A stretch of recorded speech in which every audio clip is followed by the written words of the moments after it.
మన కుక్కర్గా ఈ విధంగా హ్యాండిల్ ఉంటుంది కదా, అది ఇప్పుడు వదిలైపోతుంటుంది. దాన్ని మళ్ళీ మనం టైట్ చేసినా సరే మళ్ళీ లూజ్ అయిపోతుంటుంది.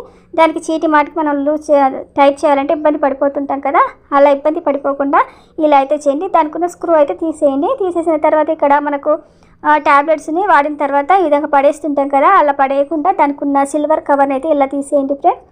ఇలా నేను ఒక 3 అయితే సిల్వర్ కవర్స్ని తీసేసుకున్న తర్వాత ఇప్పుడు దీనికి మధ్యలోకి హోల్ చేయండి. ఏదైనా పెన్నుతో కానీ దీంతో హోల్ చేయండి.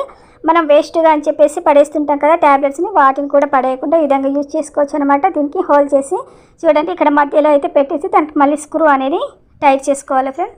ఇలా టైట్ చేసుకుంటే ఏమవుతుందంటే చాలా గట్టిగా బిగిసిపోతుంది స్క్రూ అనేది. మళ్ళీ మనము లూజ్ అయిందని చెప్పి చీటికి మాటికి మనము దాన్ని టైట్ చేసుకుంటూ ఉండాలంటే టైం వేస్ట్ అవుతుంది, ఇబ్బంది పడాల్సి వస్తుంది కదా. చూడండి ఎంత టైట్గా బిగిసిపోయిందో. ఇలా వేస్ట్గా పడేసే ట్యాబ్లెట్లను కూడా మనము వేస్ట్ చేయకుండా వాటికున్న సిల్వర్ కవర్తో మనము ఈ విధంగా హ్యాండిల్ని కూడా మనం టైట్ చేసుకోవచ్చు అనమాట.